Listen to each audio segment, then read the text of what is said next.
presented by Van Horn Law Group and Casabella Design Group. Seth Levit here in the Casabella Design Group studios, and I am joined by the man with the best hands in the podcast business, the live podcast business that is tonight, the live late night podcast business. Right. He is OJ McDuffie. And Juice, how you feeling tonight, man? Hey, Big Seth, you see me. I'm chilling, man. You are absolutely I'm chilling like a villain right now, man. This is Victory Wednesday, man. You know what I mean? I'm still on high right now, bruh. And it's like, salute to service as well, man. Toast to all our service, man. I know it was yesterday, man. We always got to make sure we do that. But hey, Big Seth, I like trying to be like Sevach as much as I can, man, without being completely like Sevach, man. So I went, on my chill mode. If I had hair like that, I wouldn't be wearing this Scully. So that's, I'm good, man. That's I'm all good, of us. bro. I'm good, man. That's all three of us that are right. None of us got the hair. Savach's making up for all of us. Dog, well, you just put it out there. Hey, loan a brother a curl or two, man. There was a time. Big Seth, we didn't go. Don't go there, Big Seth. You talking about my Jerry curl now in front of people? I am referring to the Jerry curl. 1000%. Yeah, I kept it voice though. Hey, OJ, you're somebody I didn't want to sit behind in high school, right? Got the Jerry curl juice dripping on my chest. Hey, Perk, I kept it moist though, man. I kept it moist. Oh, too good. Oh wait, so already the chat. Well, you just said Perk. Let's just make sure I was about to go to the chat because I'm so excited that the chat's already on fire. But yes, Sun Sentinel columnist, the host of Miami Dolphins Deep Dive with Perk. He is Chris Perkins, and he's back. He's been dodging us. He's been backing out on me 6 minutes before showtime. He's, decided he'd share the mic with Dudley Durong and Travis. We were able to get some other talent in here because Perk has been ducking us, but he's back. Chris Perkins, welcome back. Literally. Hey, I'm back, man. And look, I'm playing hurt. I had this infected thumb yesterday. This thing swole up to twice the size of my other thumb. It wasn't a problem until the nurse had to go in with a needle 4 times and drain it and just sticking that needle in there and just juicing it, man. It was ugly. But man, I'm good shut up, now. Perk. Ain't nobody trying to hear that, man. You talking to a football player here, man. You talking about needles. Talking about little ass needle, man. You know what I mean? And you haven't even told us you buried the story. How did the thumb get all jacked up? That's what I want to know. Actually, I don't know. That's a mystery. That's a mystery, man. I just know it swole up. So I had to get it punctured. That's it. It's like Tua. Tua just woke up one day and then there was the eye was all swollen. This might be your best Fish Tank live performance of the entire damn season. I knew I could impress OJ telling him I had a needle, right? A swollen thumb. That impresses an NFL player, right? Yeah, buddy. Thumb. Hey, man. Hey, that thing ain't no joke, is it, Perk? Oh, man. A writer with a swollen thumb. It reminds me when I interned with the Cleveland Cavaliers and I developed a bad case of plantar fasciitis, and I was sitting there and Gary Briggs, the trainer, let me in the training room. And I'm sitting there getting my foot iced. Here is the intern from the media relations department getting his foot iced.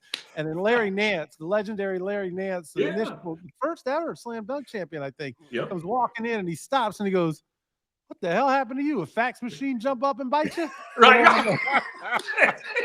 Exactly. Absolutely no respect. Absolutely no respect. Well, now, Juice, sources say, and by sources, I mean Sam Marcoux, who's in the chat and he's already rolling. He says that Perk got his thumbitis from typing Chad Van Horn so damn often for legal advice. So that's what everyone's having fun with it already. Everyone's having fun with it. For him too. I love it. Absolutely love it. They are on you already. Already, Perk. That's good. Chat missed you, Perk. Yeah, I know, man. The condo is still here, man. We still got some issues. I'm gonna wait for Chad to come back. It says you're so excited about the victory that you cranked up the air conditioning in the condo and kept the windows open. It's like he is on fire. You know what it feels like, guys? It feels like the Miami Dolphins won a damn ball game. Yeah. Is it crazy? I was thinking about this today. and I was listening. I saw how relaxed Mike McDaniel was at the presser, cracking jokes again. Tua, I thought, was a different version of Tua, maybe his best podium performance of the season today. And then I was like, God, this is still a 3-7 football team. Yeah. But there's something about beating the flipping Buffalo Bills and just beating the brakes off of them. Feels pretty damn good today. I feel like 7-3. I don't know about you guys. We're hee-hee-haw on in here. Yeah. Winning is the great cure-all, isn't it, Juice? I'm gonna tell you this, Big Seth. I've been honestly feeling pretty good about this team for the last few weeks. Now let's go back to the Atlanta game where we dominated. Of course, minus Penix, minus a couple other guys on that team, but at the same time, that run game and Algier and Bijan Robinson, we stuffed them up and beat them up and then scored some points. Now I'm gonna go to the Ravens game, which I know it looked like we got beat down. I don't feel as much of a beat down in that game because I think that, really a lot of the scoring came in my opinion, late. I thought that the turnovers really hurt us in that game, but we moved the football very well, and that was impressive for this team. Couldn't get stops when we needed to. But then, this last game was like, again, a chance that, this team went out there, performed well, controlled the football game, even though Buffalo had the time possession edge, still controlled the football, turned them over, and just found a way to make some plays, man. Just a different team than we've seen. So I've been pretty cool with this team for the last 3 weeks, man. So I'm definitely excited about what happened on Sunday. And people are so pissed off the fact that we celebrated that win. Can I say this on live TV, Big Seth? I don't know what you're gonna say. So just freaking do what you do, Juice. Fuck y'all. Yes, you can. Absolutely.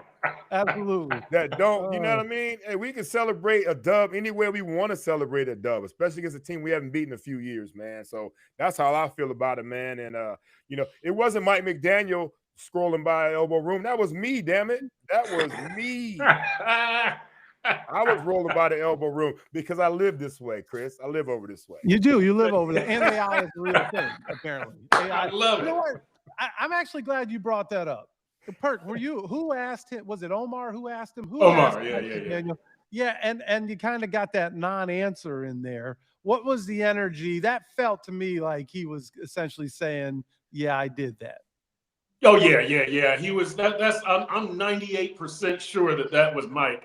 And the other giveaway was, and I'm sure that she's not going to like this, Ann Nolan, who is the media relations guru, always by Mike McDaniel's side, she was over there just snickering, just cheesing. And so you kind of gave it away to me. That kind of gave it away to me that, yeah, Mike is in his bag right now. He's having fun again. He's messing with us. He's not giving a real answer.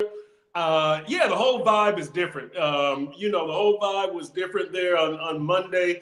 You could tell a big relief in beating Buffalo. Mike's got jokes again. The players are in a good mood. Everybody's happy. So, yeah, good job by the dog. Great job by the dog, because that game was a butt kicking. It wasn't just a win. It was actually a butt kicking. Yeah, no, they absolutely kicked their ass. I mean, from start to finish, it was great. And it was a little shocking, pleasantly surprising, but it was a little bit shocking to see it. What do you think, if you had to put your finger on, was it De'Von Achane? Was it defensive performance in containing Josh Allen? Was it, was Mike McDaniel in his bag in terms of his play calling? If you had to point to one thing, or can you not point to one thing, was it really just a total team win? If you're asking me, I think it was this team kind of overachieving in a way, but mostly it was this team doing what it should have been doing all year. The front seven trusting each other, offensive line doing his job, Achane doing his thing, Jalen Waddle doing his thing, Mike McDaniel doing his thing. I'll go a step further also. If you want to talk about this team going on a 4-game winning streak and getting to 6-7, that's also where a lot of people thought this team would be heading into the final 4 games of the season. Now, nobody would have thought they would have gone from 2-7 to 6-7. Nobody would have thought they did it that way. But if this team gets to 6-7, is another example of this is what they should have been all season, not a team that's exceeding expectations. I'm sorry. The chat is killing me. I'm sorry, guys. Perk shouldn't put his finger on anything. Hey. I've lost all my focus. Go ahead, Juice. You're about to say something. No, yeah, I'm with Perk on that, man. I think that part of the struggles at the beginning are more of a surprise to me than see how they're playing right now. I thought there were some games that, I mean, first of all, nobody knew who Indianapolis was. We'll get that one out of the way right away, and we'll see how good they can be. But some of the other games along the way, man, honestly, I think everybody sees how good New England is now. Yeah. They see how good, always known how good Buffalo is, So some of our first losses were against some teams that are still beating people's ass. You know what I mean? And that's fair to say when it comes to, you look at the Browns game, of course, that's always going to be a problem. But then you got the Ravens game when Lamar Jackson comes back.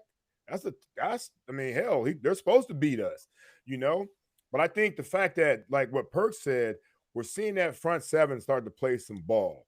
You see Jordan getting in there, making some plays. You see, Jordan Fields. You see some of the guys up front, the Grants. We've seen, Brooks doing everything that he's been doing all season long. And then the young guys in the secondary, the Brents and the, all these guys back. Those guys, man, they're finding their edge. They're finding their mojo. And I think it's important for those guys to gain that confidence because it's not going to get any easier for us. I mean, those next 4 weeks are pretty good. Should be pretty good for us. But these games are good games for these guys to get some confidence rolling into December. And I think that's important for us as a football team, man. And so, yeah, I mean, the way we're getting to 7-7, hopefully, Perk, is not the way we envisioned it, but there's a great path for us to get there. That's for damn sure. So let me ask you this then, guys. Like, should we be excited that they are potentially getting hot right now and may go on a run? Or do you still have to pause and say, well, what the fuck took so long? Like, why does this team, certainly the last 2 years, look so unprepared so early in the season? Is that still a fair question to ask? Yeah. That's a fair question to ask for me. Yeah, go ahead, Perk. I think it's a fair question to ask because I think this team has underachieved. And look, you shouldn't have lost to Carolina. Now, Carolina, I believe, is 5-5, right? They're a 500 team, right? But Enrico Dowdle has blown up. Like, who knew? But you were up 17. You shouldn't have lost to the Chargers, right? Because you had that game in hand. So I do think, Seth, that it's nice that they seem to be kind of finding their footing, but you wasted a couple of early opportunities. And now you have to play catch up. And now you might have to beat somebody on the back end where, maybe you should have had wiggle room like Pittsburgh or Tampa or New England, but screw it. It is what it is. You just move on. Yeah. Well, you say we just move on, but, a general manager was fired. And certainly there was celebration all through Dolphins Twitter when that happened. But a general manager was fired. And I feel like a coach is still being evaluated. And that has to be part of the evaluation. I guess that's the question and so it does feel so much better now to be coming off of a win. But I was talking to somebody about this today, a member of the media, and they really should win the next 3 games. At the very least, they should win the next 3 games. If they don't win the next 3 games, then you have to ask why. You talked about Carolina. The Cleveland game was an absolute abject failure. And so if assuming they win the next 3 games, you're talking about 6-7, you can't forget that you're 6-7 so that's all I'm saying. And I'm not trying to be the party pooper here, but I just want to pause a little bit, enjoy the ride. I want to enjoy every moment that's exciting, enjoy every win. This whole, I asked the question before this game, are you rooting for the team to lose or the team to win? And there are people that somehow feel like, well, I don't want them to win anymore because I want them to get rid of this coach, or I don't want them to win anymore because I want to have a better draft. Everybody's so enamored with draft choices, even though they don't know who they would take with those picks. Right. But, always root for the team. But if they, I don't want to say win out. I mean, that would be a whole different conversation. But if they get hot here and win, 4, 5, 6 games, then I still think you have to say, why are you starting so slow? This isn't Tua getting knocked out after the second or third week. Tua started as slow as we've ever seen him start. So I just feel like those things cannot be ignored. I guess that's well, and you know this too, man. We've said it before a few weeks ago, man. There has been an offensive switch since Frank Smith has been downstairs. There really has been. You can say whatever you want. The results are, what will be 2-1 since he's been down there. But I'm telling you, that loss against the Ravens is all about turnovers. Fumbles, giving a 7-yard drive for a touchdown, another fumble. All these things that have happened has really been on the offense not protecting the football and not them not moving the football, And so I think that's always going to be a part of what's going on. And Mike obviously has been able to focus more on just calling plays and not worrying about what's going on behind him when it comes to some of that stuff, man. And I think that's really a big deal to me, man, because Mike, they show him on TV all the time, buried in his play sheets. They show him all the time, buried in that thing. And if he's doing that, then who's giving instruction for the guys in the back after every single series? And that's important. Every single series, they come up with something they can do differently. On top of that, man, you cannot ignore the fact that these dudes, and Perk, you can tell me if I'm wrong, these dudes are making a concerted effort to run the football. If it's not even working sometimes, when Tua's only throwing the ball 21 times a game, what NFL team nowadays throws the ball like 21 times or under 25 with a $50 million quarterback? Correct. And that's okay with me. I'm okay with my game managing $50 million quarterback as long as we're winning football games. You know what I mean? Yeah, and I'll tell you this, Seth. I know sometimes style points count, but if the Dolphins get to 6 and 7, I'm not going to be too worried about, you started off poorly. You remember Flo's teams would start off poorly and they would finish strong. To me, I thought that this was a 9-win team at the start of the season. If they get to 6 and 7, they're in position to be a 9-win team. No, I'm just saying, I don't care how you get there. Just get there, And so I think that they're finally living up to expectations right now. The Buffalo win, they kind of, surpassed expectations, but the Carolina loss, they went way below expectations, and the Cleveland loss way below. So I think that these things do even out. I don't really count the style points. I just count, where are you at the end of the season? And I'll say this also, look, for me, when you talk about McDaniel coming back next season and all that kind of stuff, I need to see them beat some quality teams. Buffalo is a great start down that path. But again, I want to see them beat Cincinnati if Joe Burrow is there. I want to see them beat either Tampa or New England or both. Then we can talk about McDaniel coming back, because if you win these next 3, you're only doing the stuff you've been doing before, which is beating bad to mediocre teams. Yeah. That's all McDaniel and Tua have done for the past 3.5 years. If you want to impress me, beat teams you aren't supposed to beat. And Buffalo was a good start for that. That's extremely fair, Perk. I totally agree, man. And one thing we hadn't done before at times was beat teams we're supposed to beat. You know what I mean? And we always didn't beat the teams we weren't supposed to beat. And that's a good point, Perk, right there. And so beat the teams you're supposed to beat, Big Seth. Beat some of the teams we're not supposed to beat. But honestly, it really starts with, it's cliche, but it's got to start. How are they going to respond to this big victory against Buffalo when they go to Madrid and play against the Commanders minus their head guy? Because Buffalo's saying, well, we beat Kansas City and we had a letdown because we had that emotional win against Kansas City, and we didn't play well against the Dolphins because of that. The hell with that, man. How are we going to respond to a big dub ourselves coming up this weekend, So I am glad you brought that up. I'm going to address that to some extent a little bit later. It loosely is related to I tried to tell y'all. But that is something that I do fear with this team, with this quarterback, with this head coach, and then with this team as a result of that leadership, is that I feel, some of the shrinking in big moments has also been not being able to thrive or be your best in those big moments. So, primetime games, when you start to get excited about your team. It just seems like they would shrink in those moments. And it's like, how do you handle success? And so the trolling and the jokey jokes at the podium and all of that stuff, we're still fucking 3-7. Like, we can't forget that. And it does feel good and it's better, but it's like, man, I don't want you to get so excited. And so the chat is off the hook right now. Sam is a generational talent in the live chat. No question about it. But I just, that's my only concern, is like everybody's starting to feel a little bit better about themselves, and you need to get on a roll, and you need to get that confidence back, and you need to get that swagger back.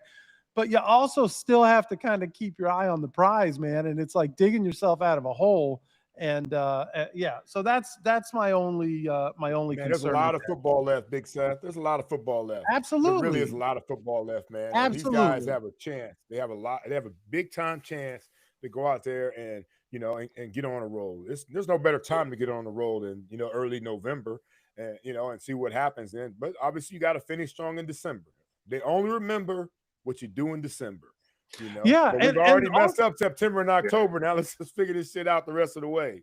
Well, and so that's also what's kind of crazy is if you think about the Dolphin teams that you played on, Juice, like going all the way back to even before when you were there and when you played, and certainly those teams in the Jimmy, Dave, we would always start hot. We would always, because we were so well prepared, because of the way you guys trained in the heat, in that environment, because of teams having to come down here and cry like Buffalo does. It was 85 degrees out and their fans were bitching about the heat and the humidity. That was a wild thing for me to see. I mean, it wasn't even a scorcher, but that was Buffalo bitches, man. That was the Buffalo bitches. That was the Miami Dolphins advantage. That I'm thinking I can get Seth. They weren't crying at the Elbo Room when they was out there drinking a case of beer each. You know what I mean? They didn't care then when they was, you know what I mean? About alcohol poisoning, whatever was going on there. Right. But they gonna cry at the game? Right. So, but that was, and we blew that. We, now the last 2 years, we've been abysmal early. And last year, you kind of could blame it on the fact that, wow, the only person that could run this offense was Tua, and that was a flaw. But it was like, I just don't think they come out prepared. Anyway, we're looking forward. We're not looking backwards. Right. Somebody mentioned it earlier in the chat. They talked about De'Von Achane. How friggin' good is De'Von Achane? Like, is there anybody on a greater heater right now for the Miami Dolphins than Achane? Go ahead, Perk. See what you got, Perk. Yeah, what do you got, Perk? Oh no, he's the team MVP right now. Probably unanimous, right? I mean, like, who can touch what Achane has been doing from scrimmage as a rusher and as a receiver? And here's one of the big things. Achane is staying healthy, right? He hasn't had remember last year he had the concussion, even though he didn't miss a game. As a rookie, he did get banged up. This year, nobody is getting a square shot on that man. I mean, he's able to protect himself. The offensive line is giving him holes to run through, running between the tackles. He's catching the ball. He's doing everything that you want of him. And they better get that man's contract done after this season. Do not wait till next year when he's in that Christian Wilkins, Rob Hunt mindset of I'm gonna gamble on myself and screw what the Dolphins offer me. They better get that man's contract done after this season. You know what I love most about Achane right now, Perk, Sevach, and Big Seth, is that he's gotten more north and south now than he's ever gotten as a running back for this football team. And I think that's been a concerted effort for them to get him between the tackles, because if he gets to the second and a half to third level, he doesn't even have to use a move to get by these guys, because his speed, once he's got that head of steam going, these guys aren't going to make that tackle on him. Because, Achane doesn't have the most wiggle in football. He's just got that direct speed and lower base. Right. You know what I mean? They get Achane when he's going east and west. But when he's going north and south, it's a problem for these guys. And the fact that they're having him go north and south, get me 3, get me 4, get me 5. And then boom, he gets a big crease when you've got these big linemen. You got you big Patrick Paul pulling and up in the hole and giving you just a little edge. That little edge for Achane is devastating for guys on that third level, because he's going to blow by you. They got no chance if he gets ahead of steam like that. And so that's what's been impressive about him, man. And the fact that there have been a concerted effort to keep him between the tackles at times. We know they throw the little flare screens and do all the other stuff, but running the rock more than anything, even the toss sweeps are designed, some of them, to run between the tackles. Looks like it's going wide, but it's really designed to go right up the middle, like, you know what I mean? So the game plan has been great when it comes to getting him north and south. North and South is going to get you 1, 2, 3, 4, 5, but then you saw the home runs he hit late in that game this past weekend, and they have to continue to do that. But he's got to be willing to take a little punishment early because you're going to get hit up the middle. You know, you can't tip out of bounds. You can't slide down. You got to take a little pain, you know, up the middle, and he's been willing to do it so far this year. And you know what? I'll tell you one thing that Eric Studesville, the running backs coach, told us during training camp to look for with Achane, and he's been exactly right, is that Achane is falling forward when he gets tackled. Fast. So this isn't a case of a 188-pound guy and they're knocking the shit out of him and he's going backwards. He's going forward. He's falling forward. He's got that muscle. He knows what he's doing. He knows how to avoid the big hit. He knows how to lower his shoulder, play behind his pads. He's doing all that right stuff right now. Yeah, I like that. Falling forward fast. Falling Cam forward fast. Cameron. No doubt. So somebody mentioned it earlier. Well, all you guys talked about the rookies and just the young talent in general. I don't know that there was anybody outside of what Achane accomplished. You know, Juju Brents. There's a guy. Yep. You know, all of the Twitter film experts, they all rolled the tape for Juju. Like you know, we heard about him when they signed him. Travis went crazy, didn't he? He did. He was hitting us on the text thread.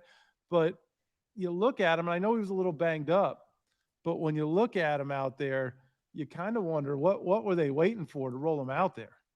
Well, you know, what were your thoughts, Juice? Yeah, you know, a lot of times, man, the young guys, it takes a little time, system-wise, being in the right place, you know, especially on defense, man. One little breakdown on defense could lead to some, you know, to catastrophic results, you know, on the back end and stuff like that. So in a system like, you know, who knows what Anthony Weaver's system requires for these guys, but sometimes when you got you know, somebody that is playing a position, you got to make sure they know everything that's going on, man, and all the checks, you know, and all that stuff. So once they get the knowledge as a young guy, look, I say this all the time, man. I always reference when I played, I didn't know all the Dolphins offense till halfway through my second year in the league. You know what I mean? Because it was so like, it was more memorization instead of like, it made no sense at times. So I learned all the stuff because I was trying to learn every position, but I didn't get it down until my second year in the league. So for some of these young guys coming in, you know, that are trying to make this squad, you know, I mean, I know Juju's, you know, he's played some football, but at the same time, you got a guy that when they're that young, it takes longer than people think to learn a system, man. Systems are tough. Our offense system probably might be the toughest one in the league. So they always wonder why a receiver's not playing or whatever, a running back's not playing. I'm going to tell you what, listen to that 22-word play call from Mike McDaniel and see what your ass is going to do with it. You know what I mean? Are you going to bust? You know what I mean? Especially when you got to freaking make adjustments. It's always assignment, alignment, adjustments, but you got all this shit in your head, bro. And you go out there, you make, you know your assignment. Now you got all these motions. You got to shift. Now you're going to speed motion. Now what you got to do, you got to, you got to make an adjustment as the ball snap when Buffalo's rolling a single high, 2 deep, 4 across. Now what the hell am I going to do? If you're not sharp on that shit, man, you're going to be stuck out there looking stupid. And you're going to have, which we've seen before, guys in the same area, you know. Yep. Tua kind of took care of some guys before about saying, yo, it's on him. But I've seen some plays where guys are in the same area. That can't be on Tua. You know, where you got guys running, but you don't see that as much anymore because you got some guys that are doing what the hell they're supposed to do, being where they're supposed to be when they're supposed to be there. Amen. You know what? Y'all mentioned young players when you were talking about Juju Brents. I'll tell you this. I'm not sold on the youth movement right now, but I'll tell you something that I noticed in the game and that I pointed out. In the game on Sunday, 7 of the 8 2025 draftees played, all of them except for Quinn Ewers, and they pretty much did a good job. And 15 of the 47 players who played in that game, roughly a third, were third year or younger. So when you talk about the youth movement, it is ongoing, and playing young players and all that kind of stuff, it's ongoing. I wrote about Dante Trader today, the safety, the 5th round pick from Maryland. He's a grown ass man. I really, really like Dante Trader. And he was telling me, I asked him what were the highlights of the season for him. He said it was my lowlights. He said the 39-yard wheel route by Zay Flowers and the 42-yard pass by Ladd McConkey. He's from Trader is from Delaware. And he says he talks to himself and he tells himself, if you want to stay in the league, you better make those plays. If you want to be in Delaware, you just let that shit happen and don't improve on it. And I thought, man, that's a great attitude for a rookie who's only halfway through his rookie year. That's great awareness. I love Dante Trader, and I'm going to give some props to the youth movement. It showed itself on Sunday. Yeah. I need to stop watching the chat because it has taken me out of. I love that. I love that. You've told a couple really cool stories about Dante Trader. He definitely seems like my kind of guy. But now I'm understanding because he's from Delaware. So, Juice, I'm a Green Road guy. We established that with Ted Ginn Jr. Right. But I was born in Delaware, the first state. So now I'm getting it. Now I'm, he would cut from the same cloth. I absolutely love it. That's why Seth's so rich, man. I think it's also the richest state in the country. What? That's it. I think Delaware is the richest state too, ain't it? The richest state? Yeah, you rich. No, I think it's too damn small to be the richest state. Well, I mean, they got per capita. I think they got more money than anybody. I think isn't there a lot of banks and stuff in Delaware? There are a lot of banks, and you're not paying any sales tax. I got all the money. I got all the money. What about this beat writer draft? They're starting a beat witer draft in the. That would be interesting. I don't know who goes first. Hey, Perk's got to go 1-1, right? That's he Sam said he doesn't know who's going first, but he knows who's going last. Yeah. I might be a supplemental draft. All right, Kotsar. I see you, Kotsar. Yeah, absolutely. Well, speaking of beat writers, and I won't bring up the ranking on this one, but Omar wrote a column a few days ago about Stephen Ross needing to turn the team over to a Dolphins legend. I don't want to have an opinion just because my employer was mentioned as one of those guys. And for a lot of reasons, I just think it's best for me to listen and not have an opinion on this. But there is an evaluation, just as Mike McDaniel's being evaluated and how the team responds to this rough start. You have an interim general manager. How is Champ Kelly being evaluated? Like, Perk, I want to ask you that. How does you had the trade deadline, and we saw what he did and what he didn't do. He looked great in his salute to service green suit. He was suited and booted. He definitely brought his suit game to the Buffalo game. But how does Stephen Ross evaluate his interim general manager as he's deciding what to do for the 2026 season and beyond? Tony Bua, what are these names coming up? It's so good. So good. You know what? We don't know how he's going to be evaluated because Steve Ross hasn't told us anything about the evaluation process or whether he still plans on opening this job up to a national search. I will tell you this. Talked to Minka Fitzpatrick in the locker room on Friday. He's a big Champ Kelly fan. He said they see Champ on the practice field. They see him in the weight room. He's establishing great relations with players. Talked to Bradley Chubb. He said he was in touch with Champ at the trade deadline, texting, calling, that Champ was real good about staying in touch. So from those two veteran players, Champ is winning the players over. He's winning the locker room over. We did see Chris Greer out at practice. And when Minka says we see Champ in the weight room, I don't know if he means visiting with players or actually working out, because y'all know Champ is jacked. Like Champ works out. So I don't know what he meant, but Champ is scoring points with the veteran players. If that makes a difference, then Champ has a big head start already.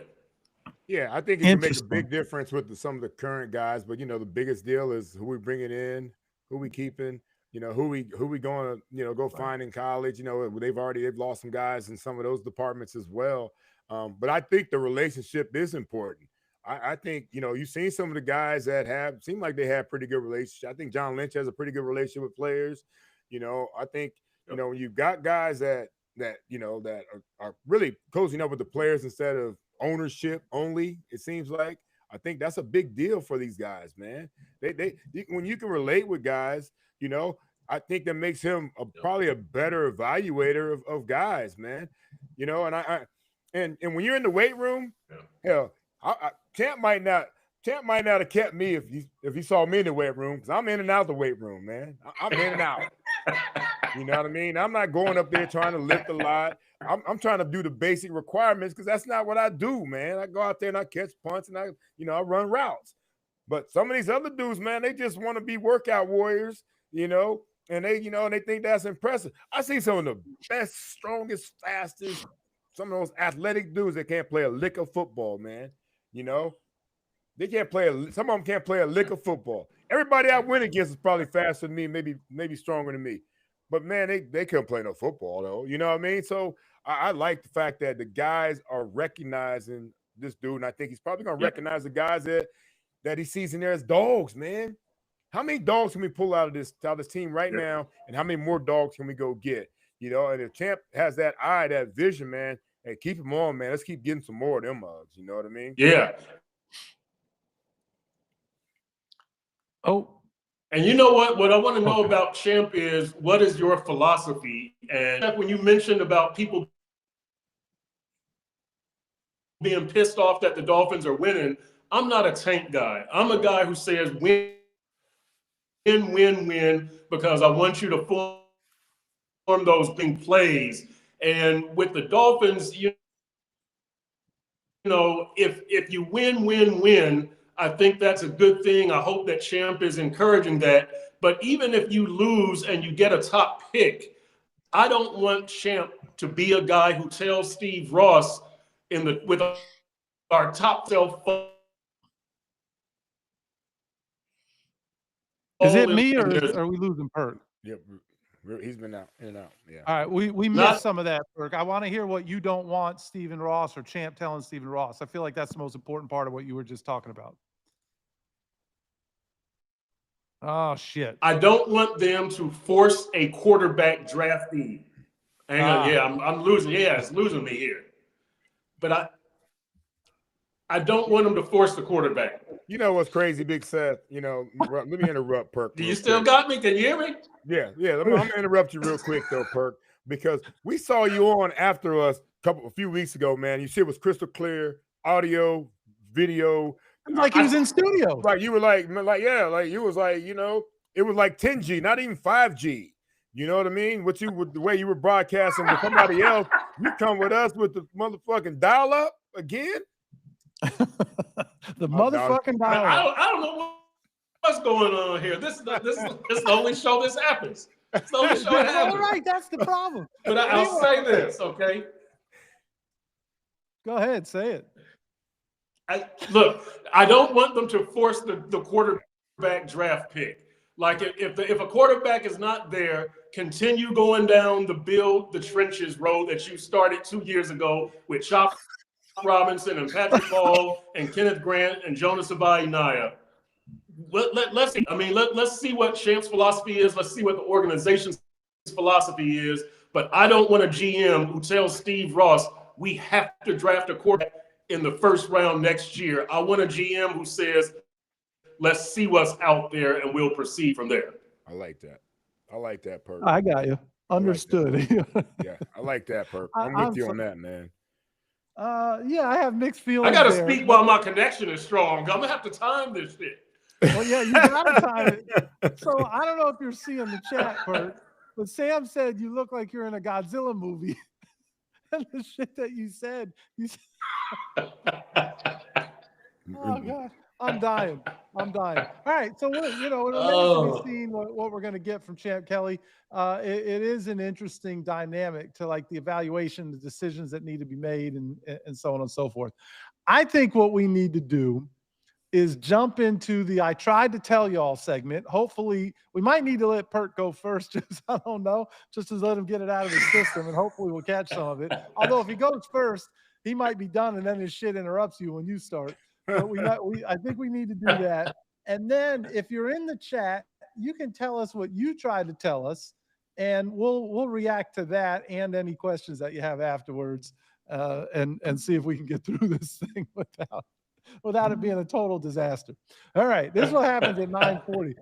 He says this is the only show it happens to, Juice. And then I had some of our guys in the chat saying, hey, well, maybe it's because you guys are using Riverside and those guys are using StreamYard. I go, fucking Perk's podcast, he uses Riverside. They use Riverside to do deep dive with Perk. Like, how come he can do that one? I don't get it.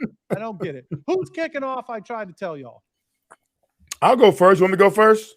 Go for it. Yeah, let's get something. We got to get back on the rails here. All right. Well, I was really trying to figure out what I was going to, say before I tried to tell you. And then I realized this, y'all. I realized that I already said it. Sevach. So I tried to tell y'all on the iHeart Miami Dolphins Baptist Health pregame show, along with Travis Wingfield. Well, here's what I tried to tell y'all. Let's go beat these guys. Damn right, man. Let's go beat the Buffalo Any given Bills. Sunday, man. I really feel that way, bro. You can go out there and beat any team any given Sunday. If you just go out there, don't turn the rock over, don't miss field goals, don't make mistakes against some of these really good teams. And then I tried to tell y'all this. We're feeling good about today, man. And, everybody, the fans believe, man. We believe. And that's all that has to happen. But the players have to believe, man. They know they can go out there and compete with the Bills. They've done it over and over again, even if the results weren't what they expected or hoped for. They know they can compete with these guys because they know so much about it. And finally, I tried to tell y'all this. So the Bills fans, they love us, bro. They love us. I hear you. Yeah, I see you. They won't love us if they lose this game today. It makes you walk back. Oh, you guys won't be here after the game. Yeah. I want to walk back by here after they take this L today. I would like nothing more, Juice. I hope that happens. For sure. Courtesy of the Miami Dolphins Baptist Health pregame show. For all these clips, I tried to tell y'all. Yes, y'all. I tried to tell y'all. And shame on those that didn't listen to the pregame show on iHeartRadio. Thanks, Will Altar, for hooking that up for me, our executive producer, man. But I tried to tell y'all I was going to get the win there. I tried to tell everybody before the game started that we were getting that dub, Big Seth.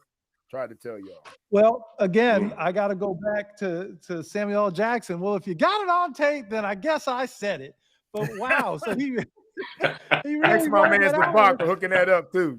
But here's what messed me up, though. We just went through 6 minutes of Perk sounding like he was on a dubbed, what did he say on a Godzilla movie? Then all of a sudden, lips were moving, and you were freaking talking, and that threw me all off. So Juice tried to tell us that Buffalo was going down, and then he told us. So good stuff. Perk, see if you can beat that. And we have gone off the rails. What do you got? All right, let's see. I tried to tell y'all my stream was shitty. No, look, I tried to tell y'all. You did. I tried to tell y'all Chris Grier can find cornerbacks. And you look at who played out there on Sunday, Juju Brents, Jack Jones, and look who is sidelined. Rasul Douglas was sidelined. Look who else is sidelined. Kader Kohu and Storm Duck. When those two dudes come back next season, you have the potential to have a good cornerback contingent. And I wrote a column about this during training camp that I'm not too worried about cornerbacks because Chris Grier has a way of finding them. Not all of them are going to be Pro Bowlers. None of them are going to the Hall of Fame, but he has managed to find cornerbacks. He did it again this year. We saw it in the game.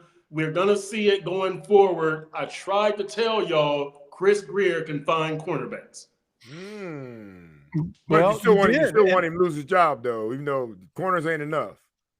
Oh, yeah. He still deserves to lose his job.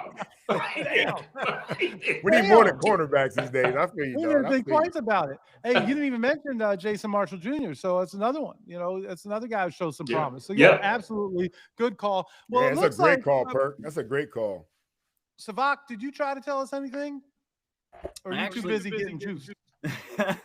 That's right. He's working with me today. Yeah, can I just say That's a great feeling when you're sitting at dinner and your phone lights up and it's like, oh, who's calling? Oh, I don't know. Former first rounder OJ McDuffie. Like, let me just excuse myself real quick. Yeah. Incidentally, so I had one, but and my support for it was going to be that a beat writer had finally noticed the same thing I noticed, but then he the other day said one of the silliest damn things I've ever heard anybody say. You're not co-signing him? And I can't. I won't do that here. But instead, another great opportunity presented itself last week when we were doing the lead up to the Buffalo game. Somebody in the chat actually dropped that same thing, co-signing, same thing you said, Juice. Made that prediction, said that game was exactly the type of game that these Miami Dolphins would turn around and win convincingly. I think it was Steve. He said he was going to put $100 on it. Right. Yep. I just wanted to say, and I agreed with him at the time because that is historically, that's what Miami does. Having a bad season, we're going to turn around and beat the crap out of a good team. So we tried to tell you that Miami was going to win that game. That's mine. All right. Riding it. I like hell yeah. With the last pick in the beat writer draft, the Sun Sentinels flex. Okay, too good. Well, fellas, it looks like I'm going to be the guy that rains on the parade. And I guess that's who I am. But I tried to tell y'all that this Miami Dolphins team under Mike McDaniel should not be enjoying these extended road trips. They've proven time and time again that the team bonding and elemental acclimation the trips are intended to highlight result in lackluster performances and seasons derailed. So I want to go all the way back to December of 2022, Mike McDaniel's first season as the Dolphins head man, when he elected to have his 8-3 squad. We were 8-3 in his first season as the Dolphins head coach, and they were on a 5-game win streak. And he says, hey, let's go enjoy a West Coast bonding experience. Have the team stay in California for back-to-back games against the 49ers and the Chargers. They can go to movies together. They can go to dinner together. They can get together and get away from everything else, and they can bond. Well, they bonded, and then they got the shit kicked out of them by the 49ers. They lost to the Chargers, and then they dropped another 3 in a row for what would become a McD staple of late season swoons, stumbling into the season finale with an 8-8 record and needing a Skylar Thompson barn-burning 11-6 win to limp into the playoffs. And what happens the next year? The last time they played overseas under Mike McDaniel, this was 2023 now, they chose to land in Germany on the Monday before a Sunday game. Again, they're going to bond as a team. They're going to enjoy the country, the culture. They're going to get acclimated to the time difference. And then what happened? They shrunk in the game's biggest moments against Andy Reid and the Kansas City Chiefs, who had touched down like 48 hours earlier on a Thursday because they were on a fucking business trip. And then just this past August, the Dolphins took their new culture and they packed it in a suitcase, and they went on the road for an 11-day Midwest barn-burning bond. We'll call it a bon voyage since we love to bond so much. They were on a bon voyage, and they got the crap beat out of them in joint practices against the Bears when somebody reported it was the worst NFL practice they had ever seen in the history of the preseason. Then they got punched in the mouth by the Detroit Lions. They looked lackluster in the final preseason game against Jacksonville, where their starters got beat up by Jacksonville players that are now at the Jacksonville Jollibee and washing Sevach's car when he pulls up to the car wash. Those guys beat up on our starters. Then they laid a big fat egg in the season opener against the Colts to set the tone for what thus far has been a regime-crippling start to the season. Miami Mike and his minion mammals need to stay in a 305. That's where they're at their best. Remaining true to their process and their preparation, following the team's most impressive performance of the season would be the route that I chose, even though nobody gives a shit about what I would choose. The time for bonding is over. The time for sightseeing, souvenirs, and paella is in the off-season. The team under this coach has not handled their business when they've been given the freedom to do so. And therefore, limiting distractions is at an all-time high if being your best when your best is required is truly what the goal is. I tried to tell y'all that Mike McDaniel's Miami Dolphins should not be taking extended trips. And I hope like hell that he proves me wrong on Sunday and that he returns to the States and drives by my damn office and trolls me like I was sitting in the Elbo Room. That's what I tried to tell y'all. Beautifully done. And I'm glad she made me think of Damn! glad you said that about them being on a business trip, because that thought popped in my head. And then Mike jumped in the chat with about the Rams a few weeks ago. They landed like the day before, came out, won that game, and it was all business. Yeah. I'm with you on that, man. I mean, I know you need at least one day, but you don't need a whole bunch of shit. You're right about that, Big Seth. You know, I hope I'm wrong. Like, I hope they come back and say, we tried to tell you. I don't want the worst to happen. Do we know Commanders? What was their travel plans? Not sure. Well, I guess they're over there now, though, right? Or at least, they're there. They're there now. When they get there, though, I'm asking. Just I'm asking for a friend. Yeah, I'm not sure when they got there. Somebody get Izzo on the phone. Tuesday, it's my guess. Seth, you might need a sip of water. You need a minute? Yeah. So I think it really boils down to I mean, like, different strokes for different folks. I think different things work, but I think if they're both got there around the same time, then shit, we'll see what worked for your team, what doesn't. I think when you go on trips, you gotta be a lot more strict than you would be normally. You know what I mean? You got to really maintain. So think about if these guys are home, like if they were here in South Florida, right? How many dudes do you think are out past midnight during the week? Oh, probably a bunch of them. Probably a lot of them. Probably a lot of them. I know I was. Shit. I mean, I'm just saying. Yeah. Keep it in the buck. But if you can control the hours over there, that might be a little different, man. In your room, they might be in their room, like we used to do, play cards, or might be throwing some whatever, doing something. But at least they're in the hotel in a controlled environment or whatever. So I think no matter what, guys are going to want to get out and about. But I think when you are on the road as a team in a hotel, you've got a curfew that you don't have at home. You don't have a curfew at home until Saturday night. And you should have a self-imposed curfew on Friday night. Right. So I don't know, Big Seth. We'll see. I think I love what you said there, man, because the results tell us that his teams can't handle that shit. So we'll see if they can handle this trip. That's for sure. That's the bottom line, is that it just hasn't worked. What happened? But you know what? The Dolphins think they have this down to a science. Yeah. That's what I was saying. Yeah. What, though? Perk, you're back in the Godzilla movie, man. You're back in. Yes. He did. He got the whole first sentence out, and then I don't know why this happens on here. But so you said they think they have it down to a science, but based on what? What? I don't know why this happens on here. All right. Time out, Seth. Time out. Everybody has to be quiet and let Perk talk. All right, Perk, ready? Go, Perk. They think they have this down to a science based on their previous overseas trips, not the outcome of the game. Oh. Well, shit. What's the most important thing, Perk? I'm confused. The outcome of the game. Yeah, man. Yeah, like what? I'm just telling you what they say. They like their logistics. This is what they said. They like how they handled the trip to. They like how they're handling this trip.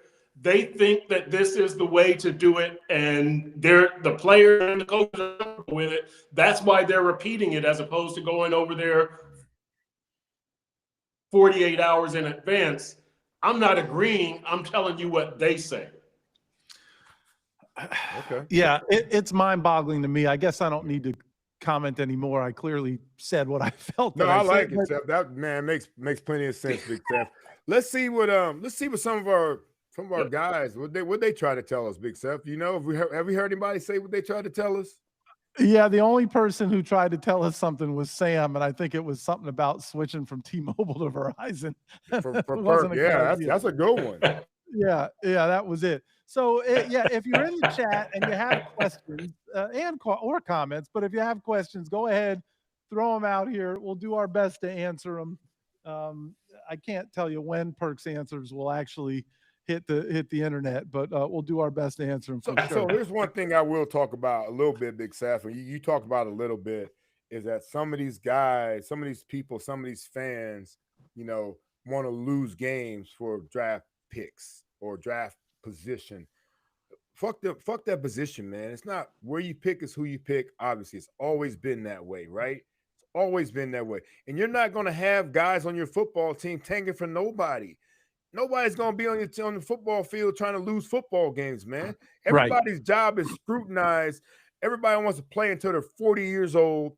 Ain't nobody going to go out there not playing good football on purpose to lose football games. Ain't no coach, especially Mike McDaniel or Anthony Weaver, going to go out there and try to not be successful as coaches because they're day-to-day stuff right now, especially on this football team. So people talking about tanking and doing all that bullshit, man, that drives me nuts, man. I wish I would think somebody was trying to throw a game, like some of these basketball players have been accused of doing and things like that. I wish somebody on my team, after all the hard work we put in all season, all week long, we get one game a week. We get one game a week. These dudes, like, look at the sorry ass. I love my Heat. They got beat by 14 by a team that has 3 starters missing, the Cavs, after they beat the Cavs on Monday night. Now, they got some dudes, they're going to play again on Friday. They don't care. But for us, we got 1 week, we got 17 games. Man, I ain't tanking for nothing, man. I'm trying to ball out every single week. If I'm not with the Dolphins next week, I'm trying to be with the other 31 teams next year, I mean. And that's like, it's crazy to me that our fans are so look, the last first-round pick to work out for the Dolphins is number 81 back in 1993. You know what I mean? That was the last one that I remember that did all right. Don't worry about the first round, man. Worry about the rest of the round. And that was the 25th overall pick, right? So you could find studs in the 25th. I was going to a good team. Pick. Yeah, you damn right. I was going to a good team. So that's exactly right. But so we do have some questions. To the best team.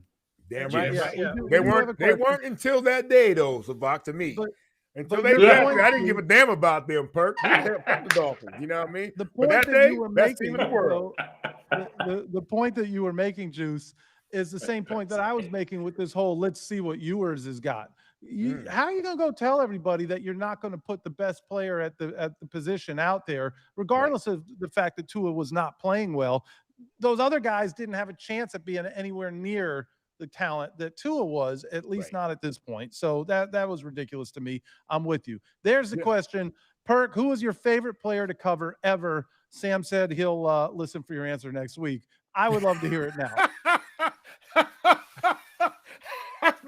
Sam ain't my shit, man. Sam was wrong, man. He's so wrong, man. Oh man, you know what? That's a tough one. I would say this. My favorite Dolphins team to cover was Juice's team, the 2000, the 01, and the 02 teams. Man, I don't have a favorite player. That team was so good. I still have contacts with a lot of those guys, and that's how mature that team was. That's how prepared that they were. That's how professional they were. I don't see myself 20 years from now doing a podcast with anybody from this current Dolphins team. Those guys, Juice's team, the team you were with, Seth, they were grown as men. And I respect that and I appreciate that. There's a lot of dudes from that team, from JT to Zach to OJ to Armando Hack, Sam, Richmond Webb, Timbo.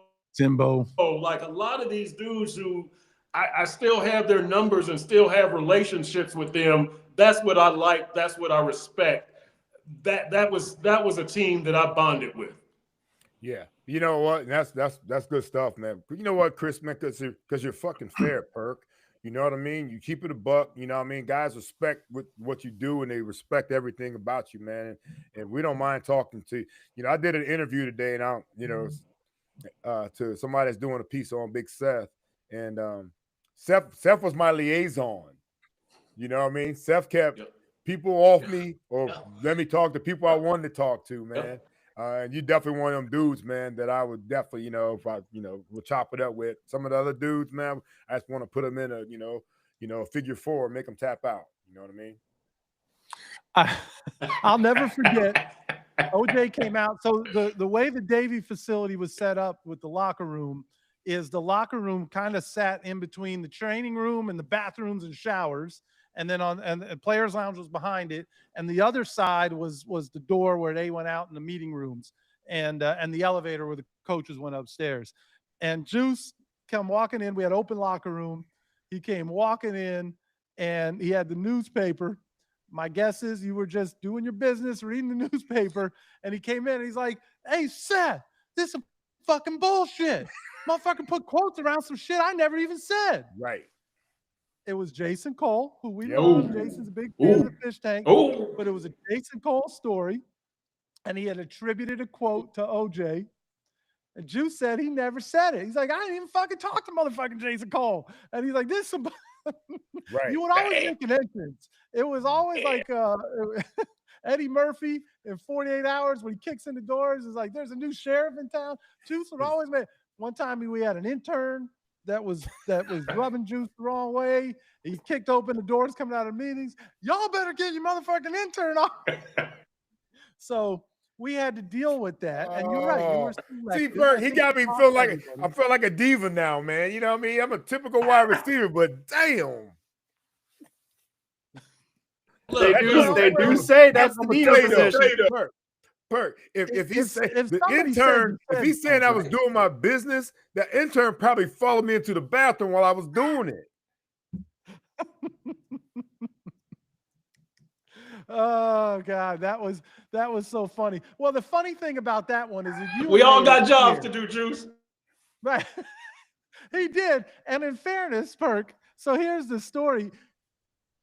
OJ made it clear that guy was wearing him out. And so I let Neil know, because really it was Neil and I who dealt with the interns. And I was like, look, he was going to send this person to go ask OJ. I'm like, I got it.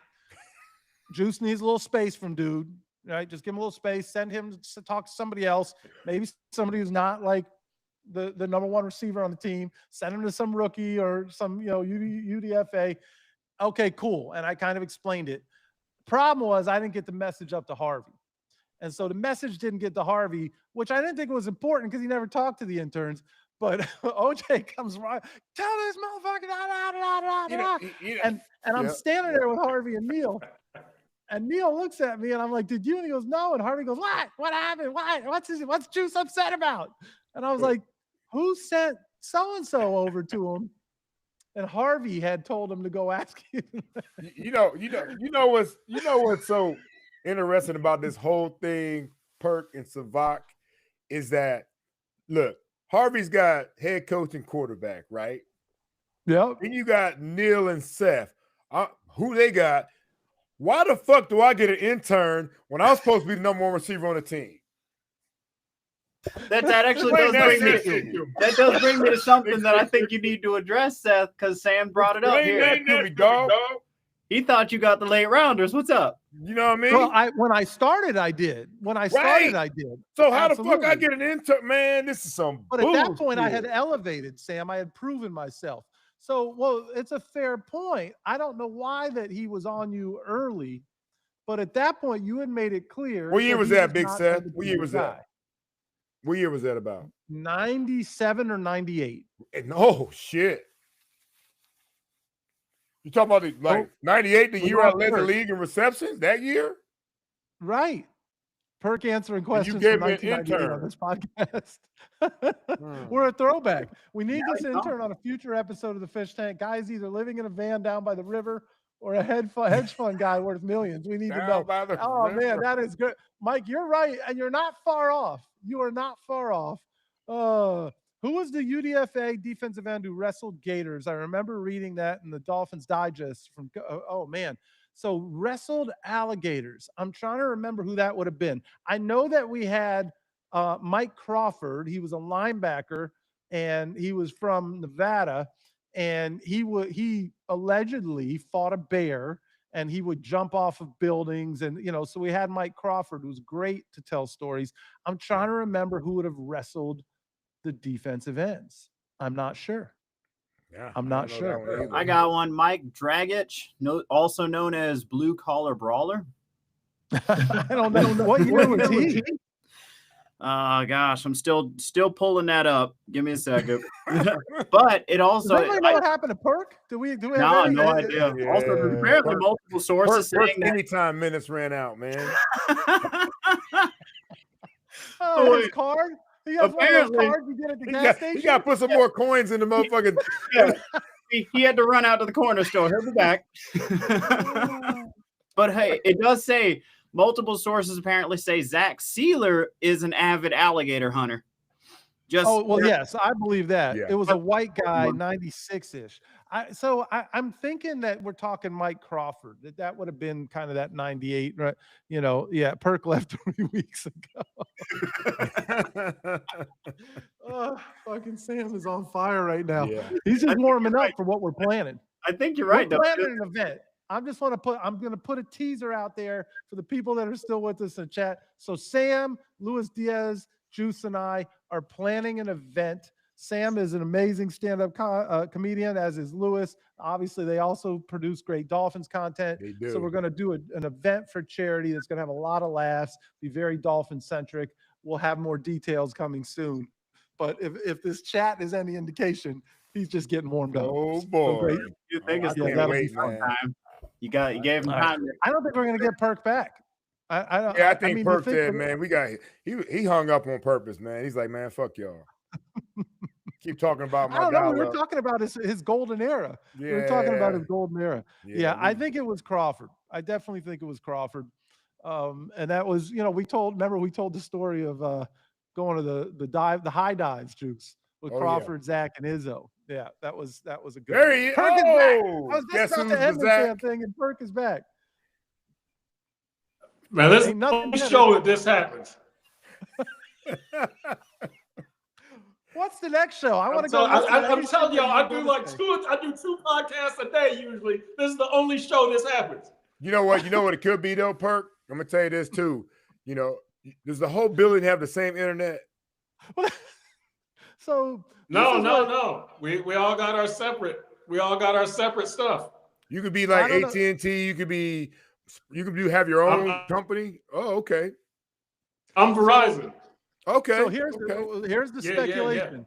Yeah. Mike, he literally showed up like Godzilla. Mike Olivia says that the condo turned off the Wi-Fi for the night. 10 p.m. is when they cut it off. Juke said you ran out of coins for the pay. My speculation is the card you got at the gas station ran out of minutes. Right. Tell us what's the real. But it's international though, Big Seth. The card is international, but he used up all the local ones. Well, are you in Spain? Maybe Perk's in Spain, and he's using that card. You got to scratch off the little thing like the friggin' Best Buy cards in the back of them. So what would you say is the real story, Perk?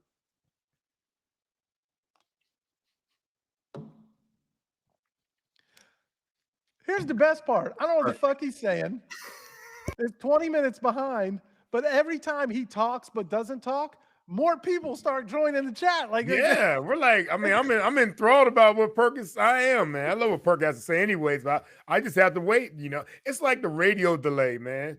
You know what I mean? Like, it's so funny because when we're on the radio, we say something, and then I come out and I'm like talking to fans, and then it's like that long-ass delay that's on the loudspeakers. Like, wait a minute, how you talking? You're out here. Well, we got the Perk delay, the radio.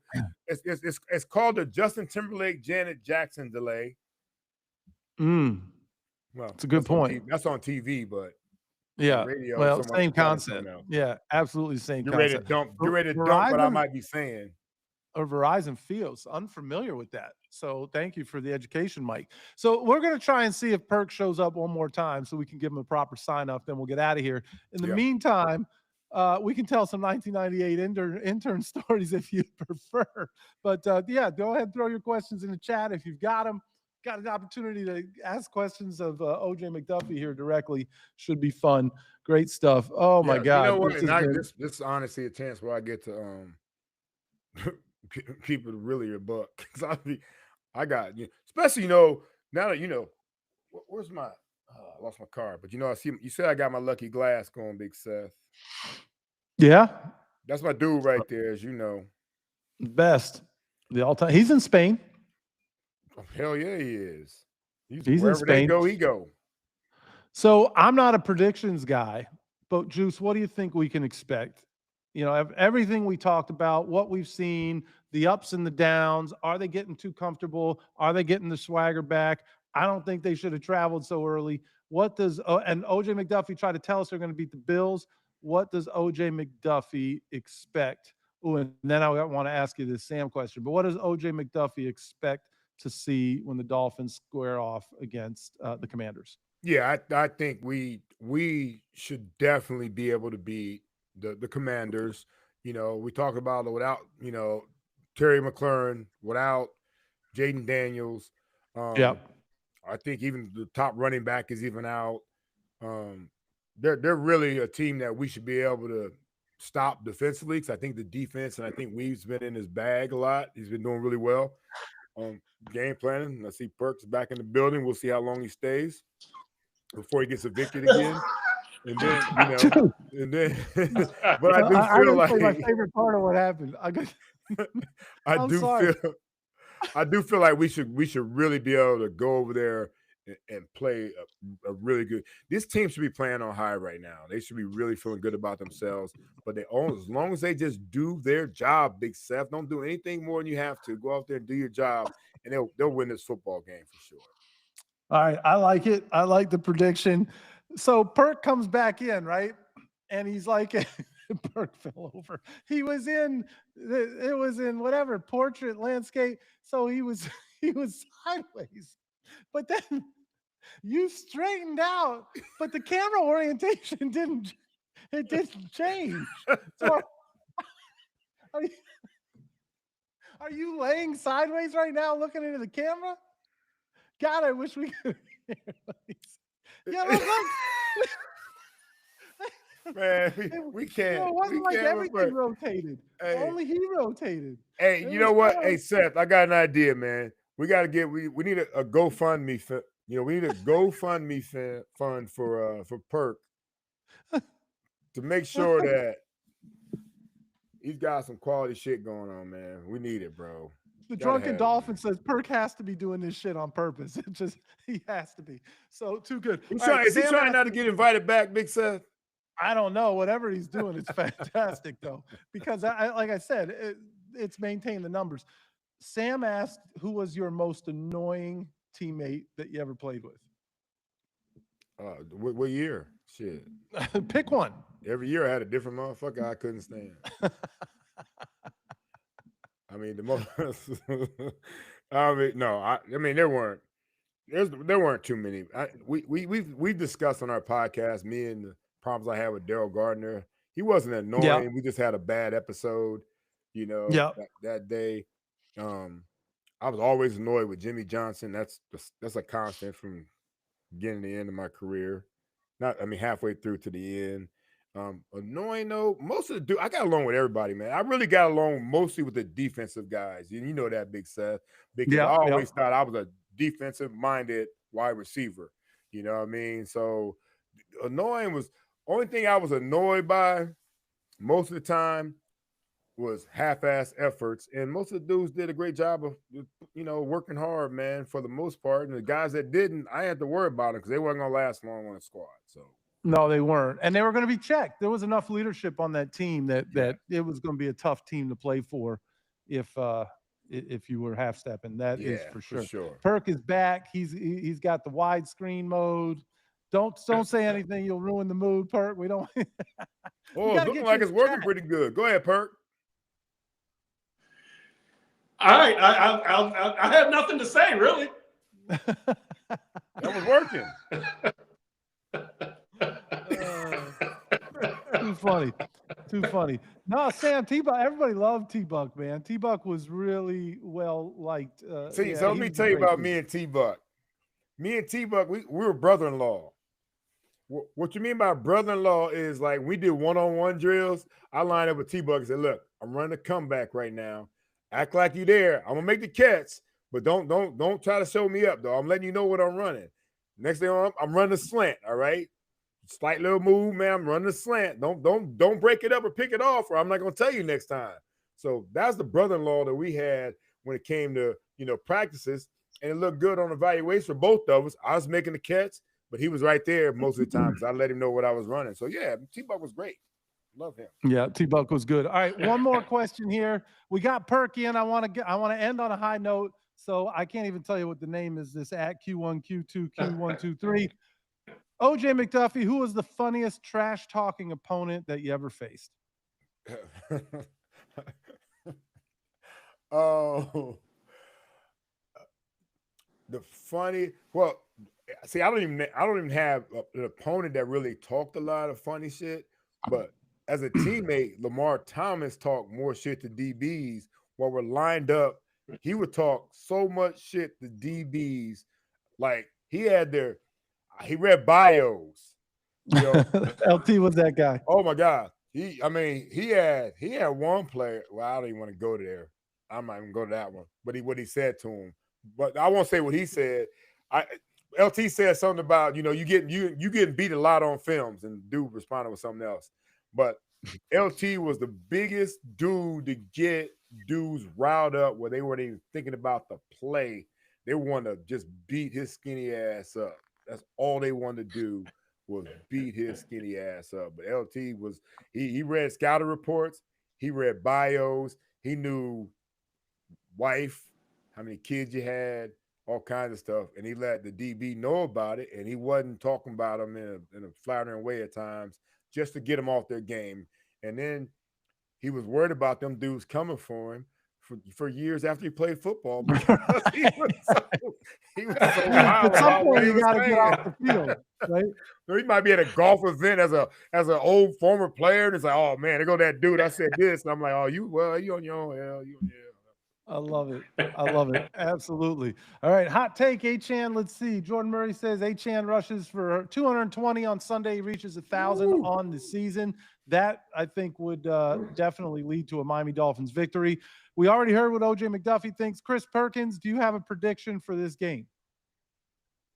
I got Dolphins 24-20.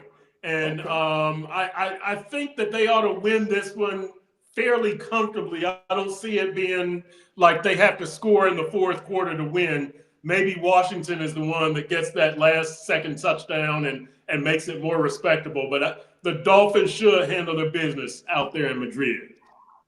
All right. There you heard it. My question is this real quick, Big Seth. How the hell is Perk not in Spain right now? The Perk, the lady slayer, how is he not in Spain right now, bro? I don't know. I mean, come on. I still got to do my stuff Poppy. Domestically. Come on, Poppy. That's what I'm about to hear down in Wynwood. Okay. Well, I need to go to Spain for that. You live Verona chicken, huh? Maybe if fucking Dolphins had gone out on Thursday, Perk might have thought about it. But then Monday through Sunday was a little That's bit right. much. He's got a schedule on Wednesday, boy. He got a schedule. Hey, the best thing that could happen to the Dolphins was to be out of country for Perk. He gonna have a hell of a weekend, man. That's right. That's right. That's Too good. right. Too good. Fellas, this went pretty well. It's I don't know, on. we might have to evaluate whether we do the 7 o'clock or the 9 o'clock next week. We'll see what happens. That's to be determined. But a lot of fun. A lot of fun. Yeah, Juice, for sure. get us out of here, man. Everybody, thanks for diving in.